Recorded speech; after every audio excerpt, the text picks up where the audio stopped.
Oi, gente, sejam bem-vindos ao Mais de DCH, o Divulgação das Ciências Humanas, um projeto do PET História que visa divulgar as mais diversas pesquisas das ciências humanas com o público geral, seja dentro ou fora da universidade. Hoje a gente vai falar um pouco sobre a Idade Média e alguns assuntos que permeiam esse período muito repercutivo da história. Hoje a gente vai receber o professor Rafael Costa Prata, professor substituto do Departamento de História. O professor Rafael ele tem mestrado em História pela Universidade Federal de Sergipe e doutorado em História pela Universidade Federal do Mato Grosso. Professor Rafael, seja bem-vindo ao DCH. E, assim, eu sou suspeito para falar do senhor e gostaria que o senhor falasse um pouco sobre quem foi a figura do Afonso X, quem é esse personagem, a importância dele para a Idade Média. Antes de tudo, quero parabenizar vocês do PET, como sempre, com mais uma excelente iniciativa, né? De abrir esse espaço para dialogar questões envolvendo historiografia, pesquisa. É sempre muito bom abrir esse espaço, né? Para que a gente possa discutir essas questões e tornar as nossas pesquisas mais próximas, né? Dos alunos e também de outras pessoas, né? Muito obrigado pelo convite. Aproveito novamente para agradecer a vocês por mais um convite. Bom, em relação às minhas temáticas de pesquisa, na verdade, Afonso X ele apareceu de certa forma como, eu diria, uma cereja no bolo, no meu pacote historiográfico, digamos assim. Desde 2009 que eu estudo guerra na Idade Média, porque sempre me interessou pensar, né, como os medievais guerreavam. Só que dentro desses estudos nunca me, digamos, apareceram alguma temática que me chamasse a atenção, né, porque tinha muita coisa já bastante estudada sobre guerra na Idade Média. De repente, me aparece a figura de Afonso X como uma espécie de algo controverso na historiografia. Por quê? Porque Afonso X ele reina de 1252 até 1284, né, em Castela e Leão. Seria hoje basicamente, né, o que a gente conhece como Espanha, né?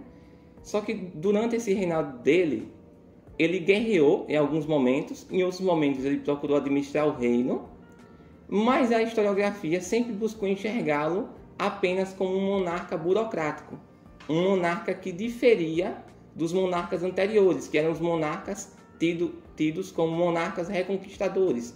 Cabe lembrar, né, a gente está no contexto de reconquista ibérica, né, reinos cristãos guerreando contra reinos muçulmanos pela posse da Península Ibérica, um momento onde nós tínhamos reino de Castelo Aragão, reino de Aragão contra sultanato de Granada, enfim, a Espanha toda dividida ali entre cristãos e muçulmanos.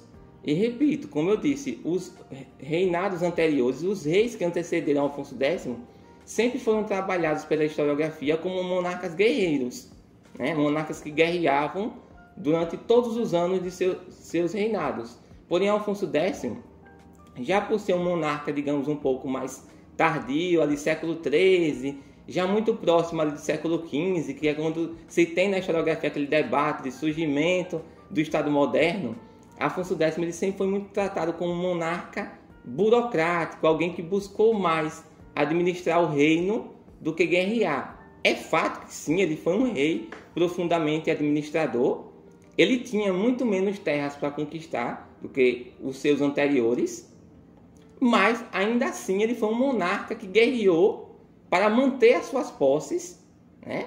E também para conquistar ainda outras que não haviam sido conquistadas. E isso foi o que me chamou a atenção ao escolher Afonso X, né? A minha tentativa na tese foi quebrar um certo estigma ou estereótipo recorrente em Afonso X, que o coloca como um monarca administrativo, burocrático, que de fato ele foi, mas ele não abandonou a sua faceta guerreira. Inclusive esse olhar que eu coloquei na tese, demasiadamente burocrático em torno de Afonso X, vem também do fato de que ele recebeu um epiteto, né, aquele apelidozinho que era muito comum na Idade Média, na Idade Moderna, que é Afonso X Sábio, porque ele foi um monarca que patrocinou composição de crônicas, de cantigas, então ele era um cara muito voltado para a questão cultural.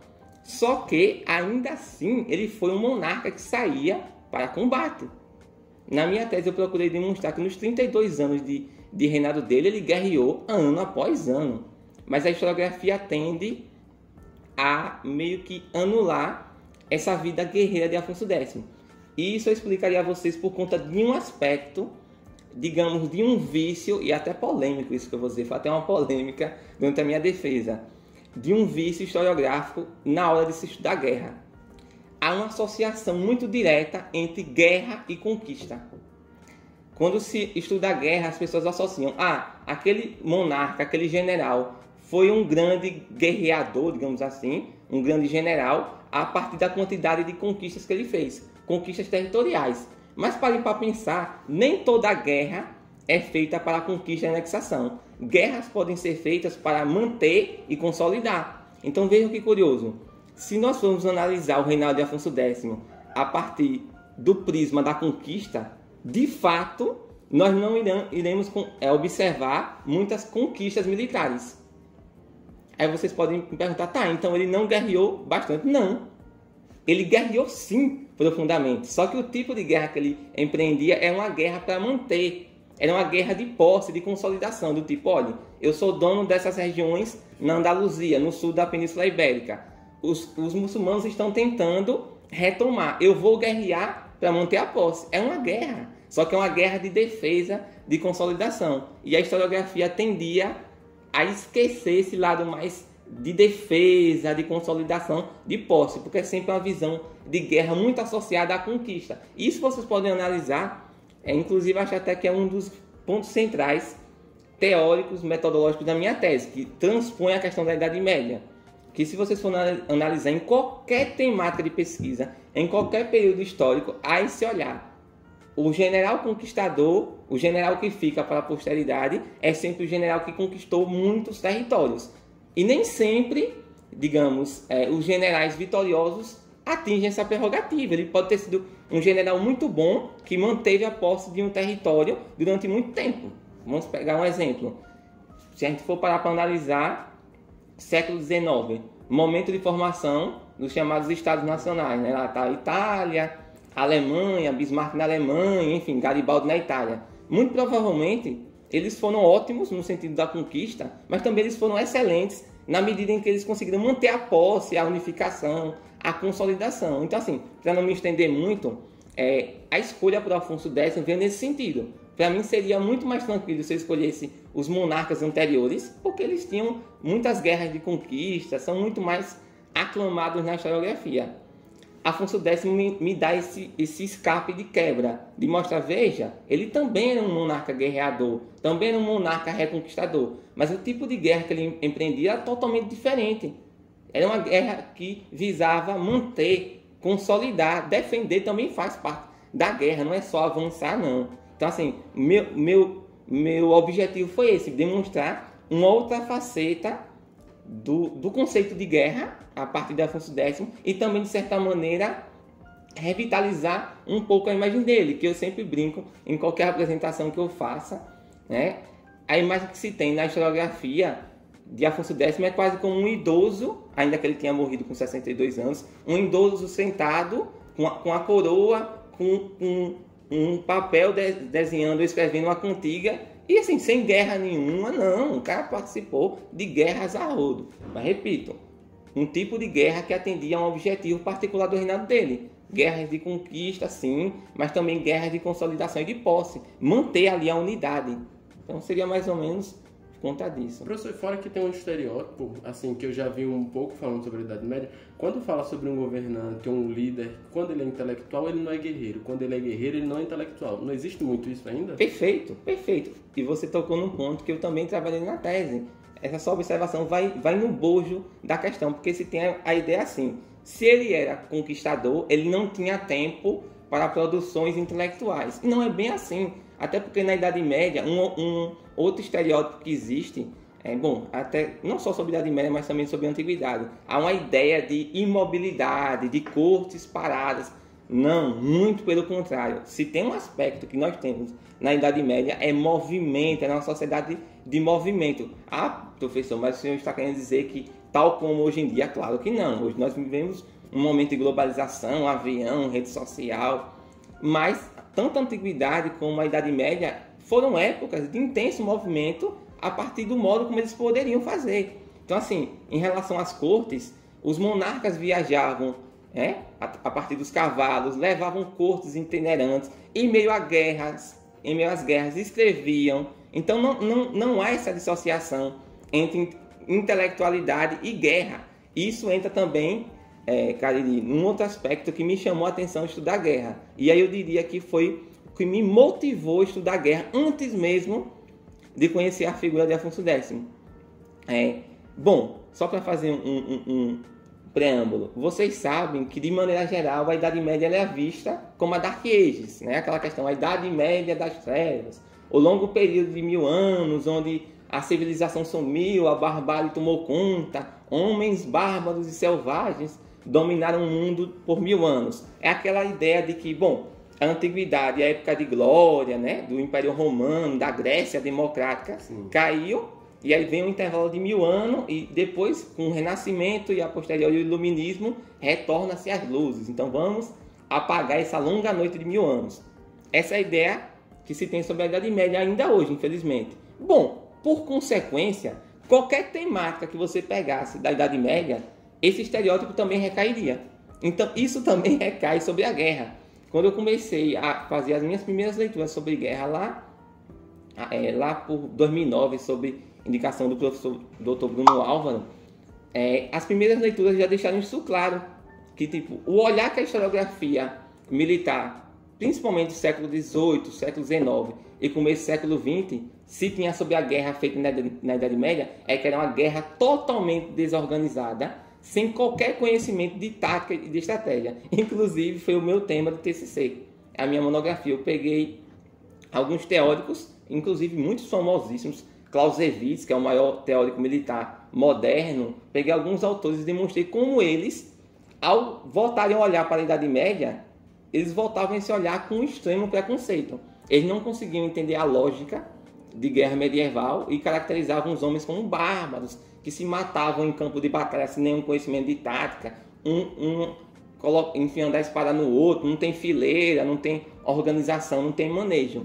Então, assim, minha ideia de estudar guerra começou também muito por conta dessa questão. Eu disse, será mesmo que a Idade Média é essa Dark Ages como um todo? E será mesmo que essa guerra medieval era assim tão desorganizada como falam? E, bom, na prática, pegando a documentação e alguns autores que retrabalham essa questão, principalmente medievalistas, né, que lutam contra esse olhar, eu consegui perceber que não, é mais um olhar estereotipado e preconceituoso sobre a Idade Média. A guerra medieval é muito bem organizada, tão organizada quanto a guerra feita na Antiguidade e tão organizada quanto qualquer guerra feita ao posteriori. Ela tem características que lhe são próprias, né? Tipos de táticas, de estratégias que são próprias, organização de tropas que lhe são próprias. Então, assim, meu interesse por guerra surgiu a partir daí.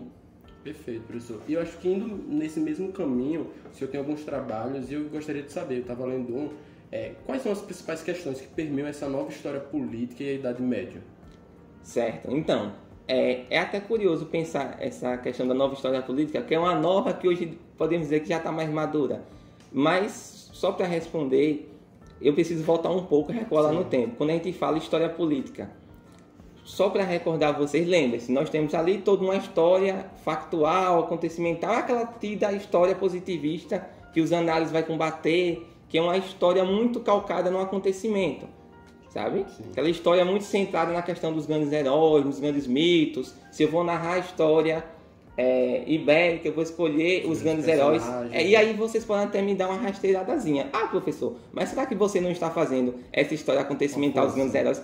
Só que aí eu vou te dar a invertida mais na frente, né? Como se fosse uma luta.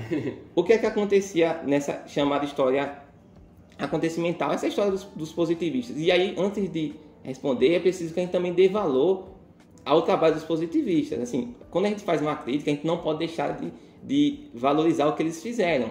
O acesso documental que nós temos hoje, nós só temos por conta de todo o trabalho de resgate que eles fizeram.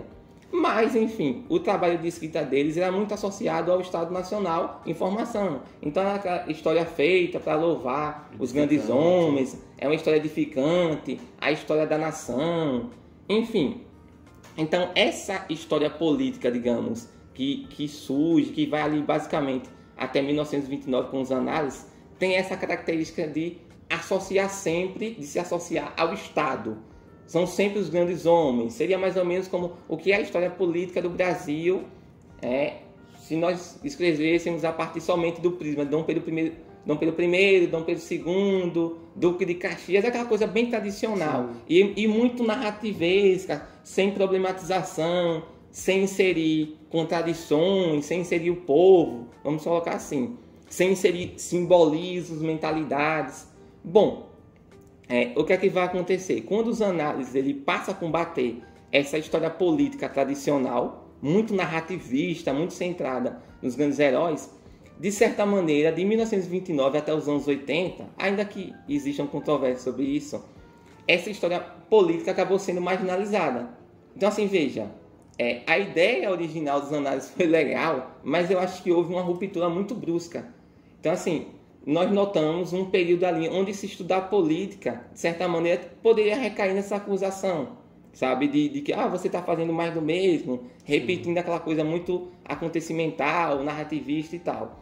A partir dos anos 80, e há um artigo, inclusive, ótimo do Legoff sobre isso, que eu me esqueci o título, mas eu posso passar depois, vai ocorrer um renascimento dessa história política. E há obras clássicas sobre isso, René Rémond, o próprio Legoff. O que é que vai se alterar dessa antiga história política para essa nova história política? Aqui não se centra mais só na análise desses grandes heróis. Você pode continuar estudando esses grandes heróis, se você quiser, mas você coloca outras camadas que vão desde análise de simbolismos, estruturas de poder, mentalidade. Vou dar um exemplo prático. Se a história política tradicional se preocupar muito mais em só falar que tal rei governou por 40 anos e conquistou 3 territórios, essa nova história política vai se preocupar em dizer, bom, ele realmente conquistou 3 lugares, mas vamos analisar como ele conseguia governar, quais eram os mecanismos simbólicos que ele utilizava. Aí surgem obras como, por exemplo, Duby, a questão das 3 ordens do iluminário, o imaginário do feudalismo. Começam a existir obras que vão tentar enxergar esses mecanismos mais simbólicos de poder, não só obras assim, relacionadas à Idade Média, como também em outros períodos. Surgem também obras que aí vão influenciar demais na própria ideia de poder.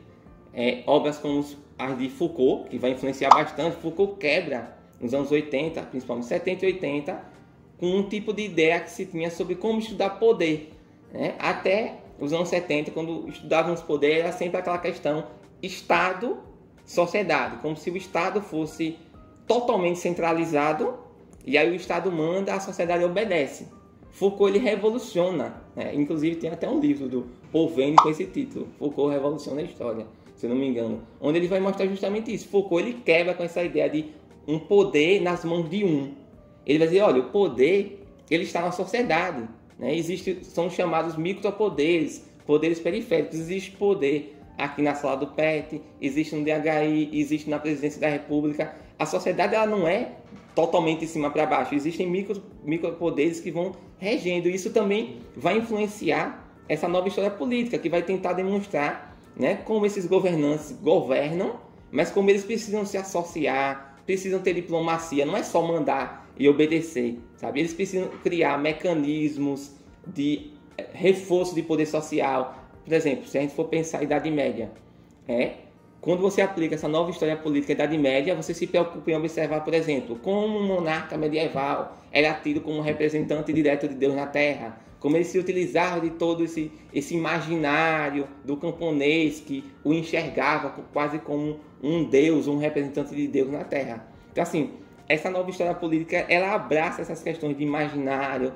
de simbolismos, entendeu? Sempre nessa questão de observar como as sociedades se estruturavam. Não sei se eu consegui te responder. Sim.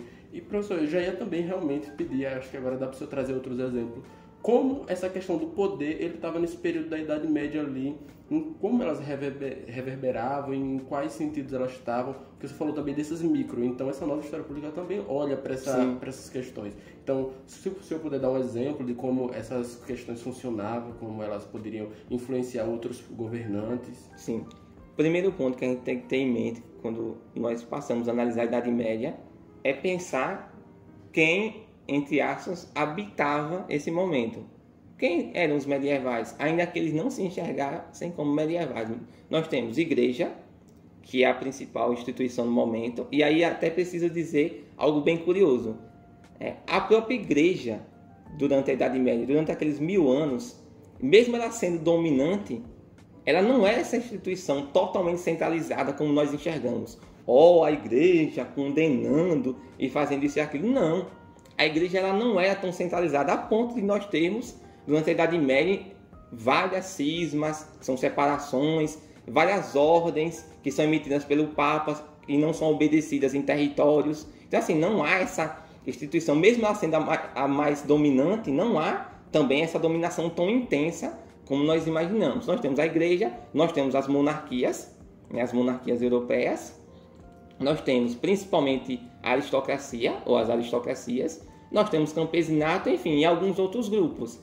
E um dos pontos centrais que não só essa nova história política, como também a medievalística atual tem procurado demonstrar, inclusive o professor Bruno aqui, Bruno Álvaro, ele tem trabalhado muito com essa questão, indo muito bem inclusive, que é o de tentar demonstrar como as relações sociais, políticas, militares e econômicas travadas durante a Idade Média, repito, não perpassavam uma verticalidade. Não há aquela ideia de que o monarca manda e o aristocrata obedece porque ele precisa obedecer e acabou. O aristocrata manda e o camponês obedece porque deve obedecer e acabou. Não. Há na Idade Média uma ideia enraizada com simbolismos, com tudo que você possa imaginar, de interdependência. Então, assim, o aristocrata, ele obedece ao rei porque também o rei lhe deve algo. O rei, ele é considerado primus inter pares, traduzindo seria maior entre iguais. O rei é um aristocrata que é um pouquinho superior, mas para o rei cobrar algo ou demandar algo da aristocracia, ele precisa dar algo ao aristocrata em troca. É o que a gente chama de relação dom contra dom. Entendeu? Então, assim, em todo o corpo social medieval, essa ideia prevalece. Professor, mas também em relação ao campesinato, sim. Para o aristocrata demandar algo do camponês, ele precisa dar algo ao camponês. Para ele cobrar 50, não sei, botar assim, 5 quilos de feijão no mês, na relação da feudo-vassálica, ele precisa oferecer em troca proteção militar, entendeu? Então, assim, a estrutura medieval, ela é toda calcada na relação de dom contra dom. Para eu te dar algo, você precisa me dar algo em troca. Isso não quer dizer que um monarca, ele não é igual aos demais, ele tem uma superioridade. Mas essa relação de dom contra dom, ela rege toda a sociedade medieval. Inclusive, isso é curioso, porque já que a gente estava tratando sobre a questão dos simbolismos, se vocês forem analisar a documentação medieval, há o que a historiografia chama de paradigma corporativo. Como assim corporativo? De corpo. Os medievais, eles se entendiam como um corpo humano mesmo, na qual o rei era o cabeça, os aristocratas eram os braços e o povo seriam, digamos, o restante do corpo, as pernas. Então, para que aquele corpo bem encaminhasse, bem atuasse, era preciso que houvesse o respeito às suas funções. Então, assim, dá para perceber essa questão de como havia essa relação de interdependência. O rei só é rei, ele só consegue se dar bem sendo rei quando o aristocrata atua com ele em guerra. O aristocrata só consegue ser aristocrata quando o rei, em contrapartida, lhe agracia com territórios, com ouro. Então, há essa relação de dependência. Não há aquela questão vertical de o rei manda, que a gente vê até em filme, sim. Em desenho. O rei manda, o aristocrata obedece, o aristocrata que é ruim punindo o camponês. Não, há uma relação de interdependência, para que eu faça isso, você precisa me dar algo em troca. É um ciclo mesmo, um círculo de convivência. E dentro desse esquema do corpo é engraçado, que na documentação a gente vê o rei colocado como cabeça do reino, os aristocratas como os braços e o povo como as pernas. Então, assim, se as pernas, que são o povo, sofrerem algum tipo de prejuízo, prejudica o reino todo. Aí eu vou dar um exemplo. Se um aristocrata deixa de pagar o que o campesinato merece, o rei se incomoda e vai conversar com o aristocrata. Porque o aristocrata está ferindo o pacto social. Então, assim, dentro desse esquema social medieval, essa ideia de que para eu ter para que a minha funcionalidade ocorra bem, você precisa atender a sua prerrogativa. E aí eu vou fazer da minha parte para que você receba o que você merece. Então, assim, é até curioso isso, porque ajuda a quebrar também essa visão de que na Idade Média era um rei supremo, quase que uma ideia absolutista. Não existe absolutismo na Idade Média. Os reis, eles dialogavam bastante com a aristocracia, dialogavam bastante com o corpo social. Claro, ele é ligeiramente superior, mas para bem gerir, ele precisava dialogar com o aristocrata. Ele tinha que, muitas vezes, bom, isso aí eu analisei o tempo todo na tese. Muitas vezes, quando o rei fazia algo que, digamos, feria esse pacto social, que incomodava a aristocracia, ele dava um passo atrás. Porque ele percebia que se ele continuasse, ia prejudicar toda a estrutura do reino. Só para não me alongar demais, mas dando um exemplo prático da minha pesquisa. Afonso X, ele, justamente por esse aspecto mais, digamos, cultural, sábio dele, quando ele assume, ele manda que os juristas do reino componham 3 obras jurídicas para serem aplicadas em todo o reino de Castela. Só que os aristocratas estavam acostumados com códigos jurídicos mais antigos. E nesses códigos jurídicos mais antigos, eles tinham muitos privilégios. E, bom, quem tem privilégio não quer perder. Nesses códigos de Afonso X, ele acabou rompendo alguns privilégios da aristocracia. A aristocracia se rebelou contra ele. E aí, só resumindo toda a querela, chega um momento do reinado de Afonso X que eu posso te dizer que todas as famílias aristocráticas de Castelo e Leão, no mínimo uma ou outra, não deserdou. Todas as famílias aristocráticas de Castelo e Leão acabaram migrando para a Granada.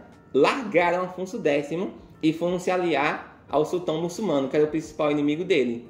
Então, assim, estou dando esse exemplo para vocês perceberem que não há essa ideia de um rei mandando e acabou, não. É tudo negociação, diplomacia, como o professor Bruno Álvaro chama. São redes de negociação, relações de negociação. O monarca precisa negociar, em troca ele oferece algo, a aristocracia oferece outra coisa em troca.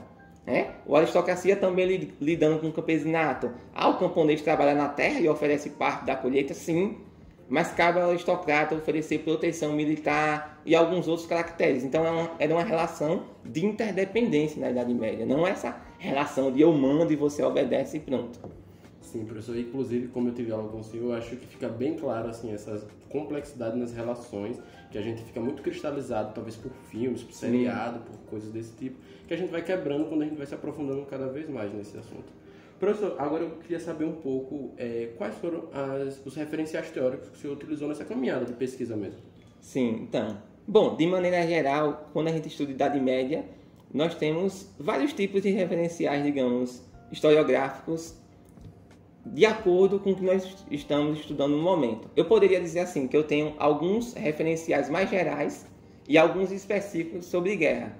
Os referenciais teóricos gerais, basicamente, são o que todos os medievalistas acabam lendo em um momento ou da trajetória, que são as obras de Jacques Le Goff, Georges Duby, Marc Bloch. Então são autores medievalistas que tratam da Idade Média como um todo e também algumas obras específicas. A gente acaba lendo em algum momento da trajetória. Agora, em relação aos estudos da guerra, bom, seria complicado eu listar todos, mas basicamente eu vou dizer alguns. Eu trabalhei muito com um professor, que, na verdade eu digo até que é o maior expoente sobre o estudo de guerra na atualidade. Eu digo até de maneira geral mesmo, não só no caso da Península Ibérica, que é o professor Francisco Garcia Fitz. Ele tem uma série de artigos publicados, livros publicados sobre guerra na Península Ibérica.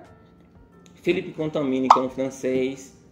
Enfim, dentre vários outros autores que se eu começasse aqui, eu me estenderia. Mas quando você estuda essas temáticas mais específicas, você acaba se sentando muito em alguns autores específicos, entendeu? Professor, quais são as indicações que o senhor faz para quem quer entender um pouco mais ou sobre guerra ou então período medieval como um todo? Bom, são muitos autores, como acabei de mencionar. Mas sobre a Idade Média como um todo, eu indicaria novamente os clássicos. Pega ali Marc Bloch, a Sociedade Feudal, Jacques Le Goff, que também reflete sobre muitas questões sobre a Idade Média, Georges Duby. Duby é interessante também, que ele puxa mais para a questão dos imaginários, né? Dentre vários outros autores. Sobre guerra, eu indicaria, vou me centrar em um, né, ou dois ou três. Bom, eu indicaria o professor Francisco Garcia Fitz. Eu utilizei ele na minha tese, todos os momentos da minha tese, porque ele é basicamente, bom, eu considero o maior medievalista sobre guerra da atualidade. Ele trabalha com guerra na Península Ibérica, né, guerra de reconquista, mas ele é alguém que suas análises acabam abarcando qualquer tipo de análise que você possa fazer sobre guerra na Idade Média. Também tem outros clássicos como Felipe Contamine, que também trabalha com a questão da guerra, dentre outros vários estudiosos. Professor, muito obrigado pela disponibilidade do senhor. Foi muito enriquecedor, assim, relembrar também alguns assuntos e também deixar para o público geral essa temática para quando quiser dar uma assistida e conseguir um pouco se aprofundar. Muito obrigado por trazer aqui um pouco dessa contribuição para o PET História. Eu que agradeço o convite, peço desculpa pela tagarelice, eu acabo me empolgando como sempre, mas é isso. Parabenizo novamente, muito bem, ótima atitude, eu continuo com iniciativas dessa forma. E é isso, abraço a todos, espero que eu tenha estimulado, nem que seja um pouquinho, a mudar essa visão que se tem sobre a Idade Média como um todo e sobre guerra na Idade Média como um todo, né? E muito obrigado a todos. Obrigado, professor.